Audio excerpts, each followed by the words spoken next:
This is Justin Case of American Newscape, joining our friend and mentor Joyce Rockwood for some insight on how she teaches healing from the inside out. Joyce joins us to share a few other natural health solutions.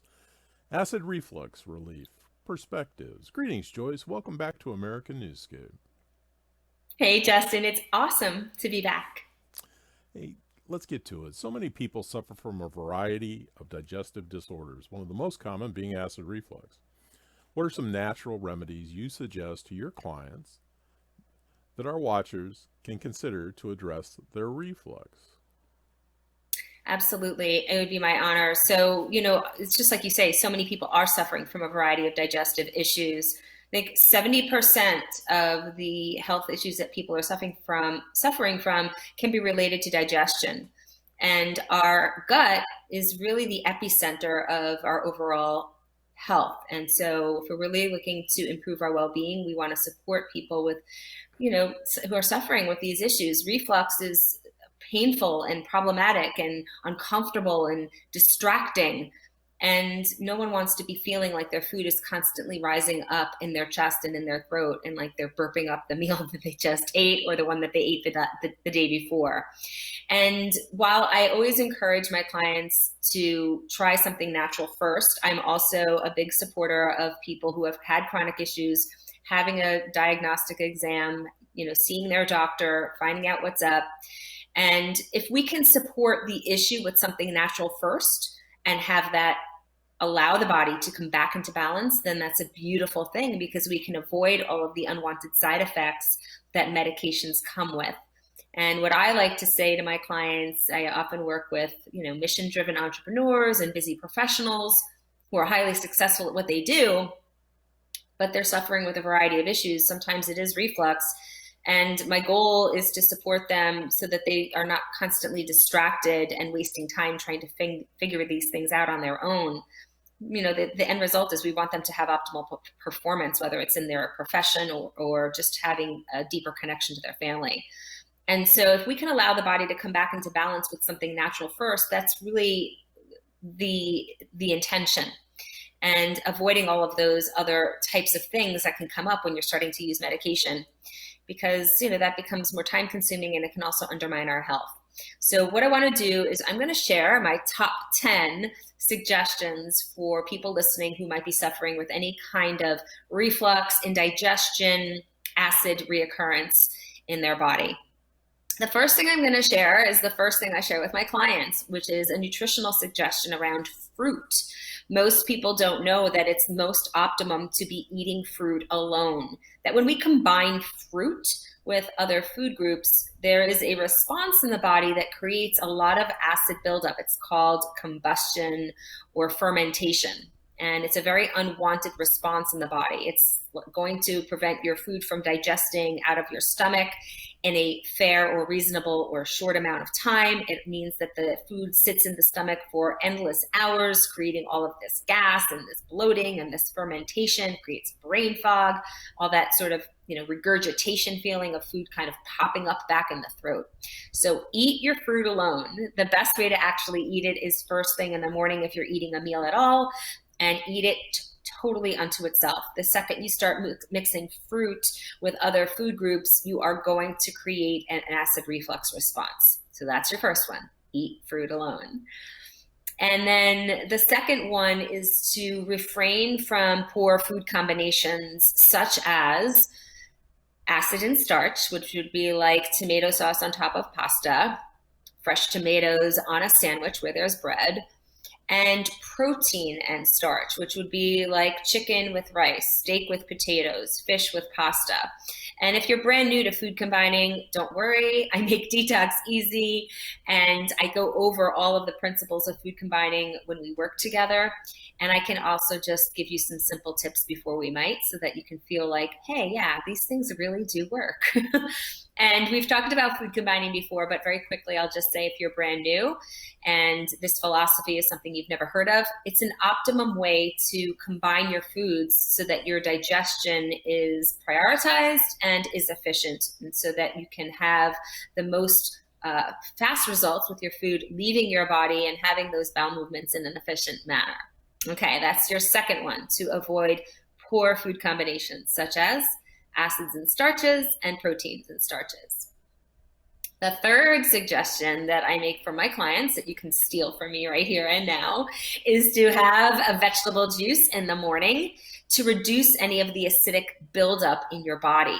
So I want you to think about your vegetable juices like this alkaline river running through your system, neutralizing all of the poisonous acidic responses that we may have created in our lifetime. And it's not going to happen with one juice, but in an effect, your juices are like magic wands in their own capacity to really heal the body, nourish with enzymes, give you more energy, and start reducing all of that acid buildup. Okay, so your third tip, juice, vegetable juice in the morning.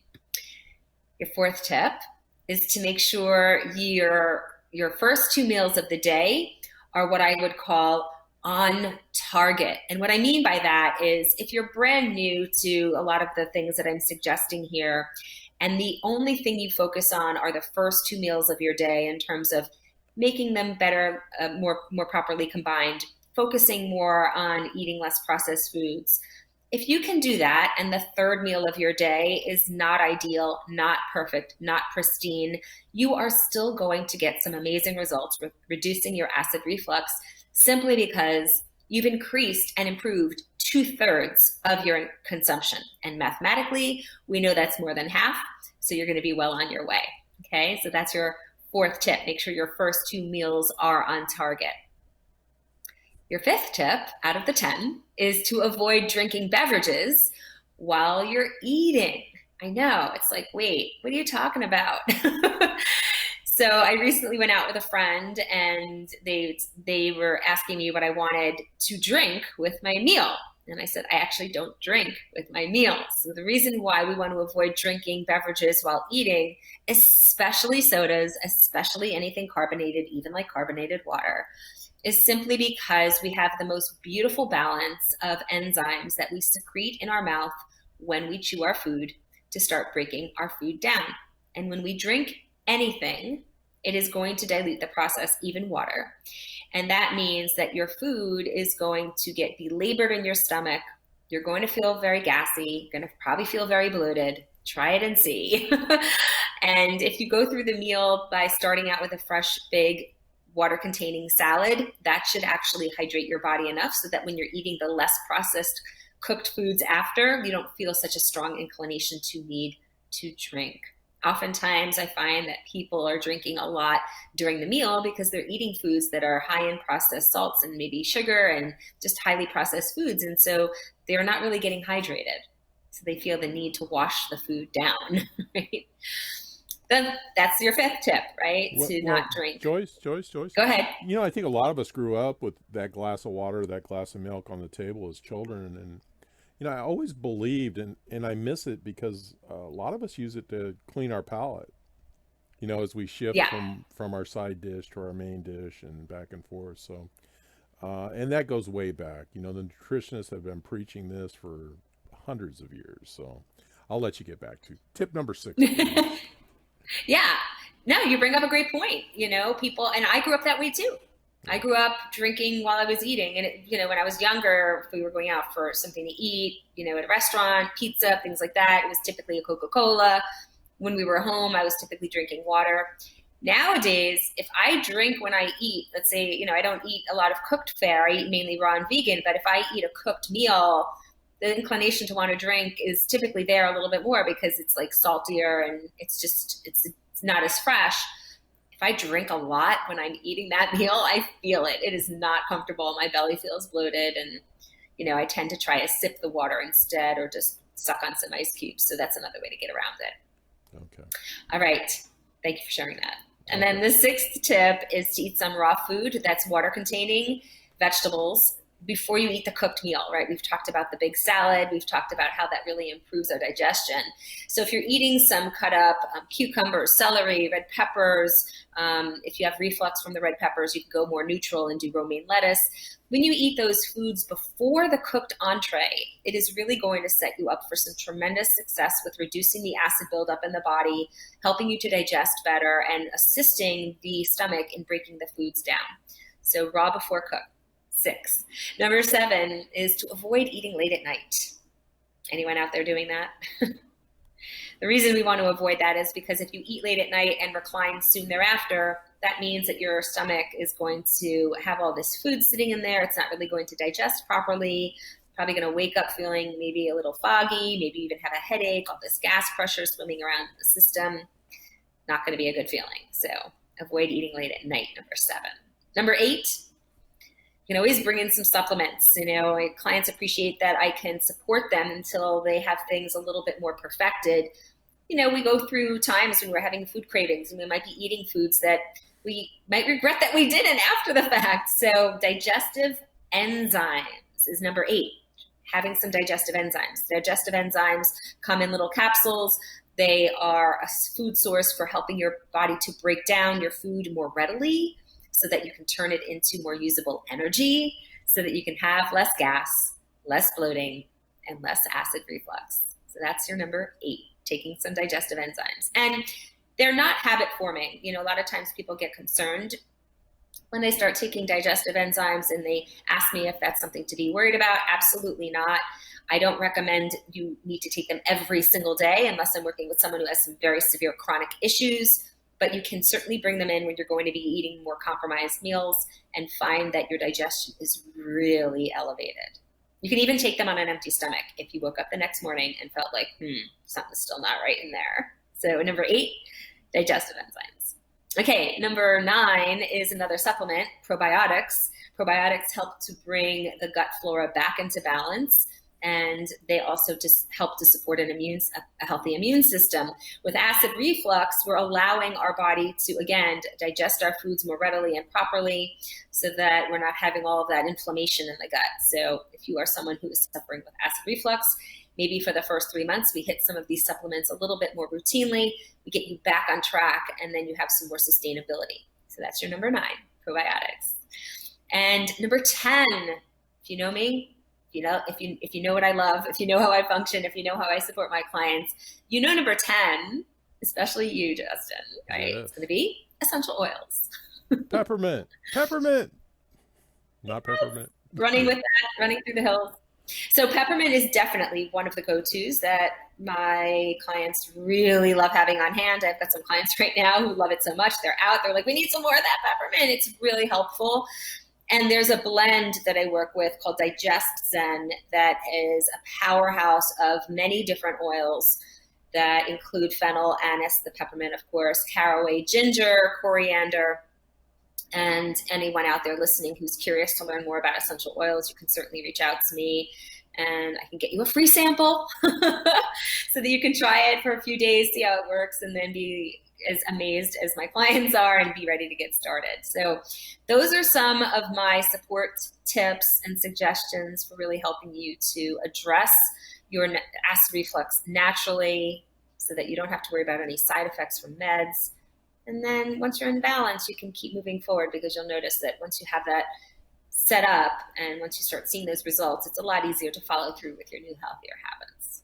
Well, one thing I'd like to add when you talk about essential oils, and for those of us that have experience with them, they're not all created equal. You really don't want to stop by the dollar store and pick up Ajax peppermint oil. And the quality of these oils has a big bearing. And if you're judging them against the food comparable, like ginger can have a bite and a spice and something you may think that is not going to give you relief. The essential oil is a whole different property. Thank you for bringing that up. Honestly, I only work with the most tested and the absolutely most trusted oils in the world. And I would never, ever suggest anyone use anything but the highest grade, especially because we want to know that we can take them internally. And if you're working with an essential oil and on the side of the bottle, it says only for aromatic use or only for topical use, then you know right away that it's not been properly tested. Because essential oils are a form of medicine. Unfortunately, the industry is completely unregulated. So I work with a company that has a very stringent scientific testing protocol, if you will, for making sure that the oils are of the highest, most integrous quality. And look, If you're working with lemon essential oil and it is cold pressed from the rind of lemons, there should be absolutely no reason in the world why you couldn't take it internally. The reason why a lot of companies put things on the bottle like not to be taken internally or not to be used topically is because they are not clean oils. They are cut with other oils, they are degraded, they are mixed with synthetics, but not when we work with doTERRA. We are only working with medical grade.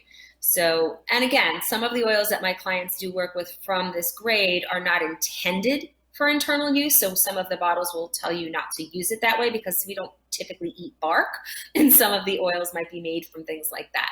But in general, we want to be working with, as you say, a high quality oil, and I only work with this particular grade for that reason. So if you're curious to learn more, I have the most affordable essential oils coaching program in the world, and I'd be happy to tell you more about it and see if it's an ideal fit for you. Okay, Joyce, sorry to distract you. Do you have any other thoughts you want to share with us today?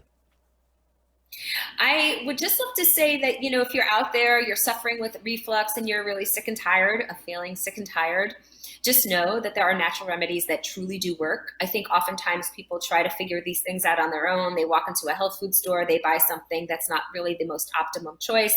They try it, it doesn't work. They get, demotivated, unmotivated from trying to use something natural. But I've been doing this work for 25 years, and it would be my honor and my joy to support you in getting the very best health results of your life, and also getting efficient and fast results with your health. I sometimes have clients who get results in a day. So if you're out there and you're suffering, just know that you were not put on this earth to suffer, and you're meant for more, and it'd be my absolute joy to support you in that process. Yeah, and follow the links in the read more because Joyce offers a free consultation, and she can get you headed in the right direction, even if you don't elect to work with her. I highly encourage you to consider that. You need somebody in your corner. You need somebody to mentor you, to help you, to coach you, to get you through this. But I digress once again. This has been Justin Case and Joyce Rockwood sharing some insight into acid reflux strategies for relief. Thanks for joining us. Remember, free gifts, additional information, and links provided in this video's read more. Please be sure to subscribe to this channel to stay connected, and please connect with Joyce in particular in the links below so you can learn some new healthy suggestions. And as I like to say, how not to go bananas.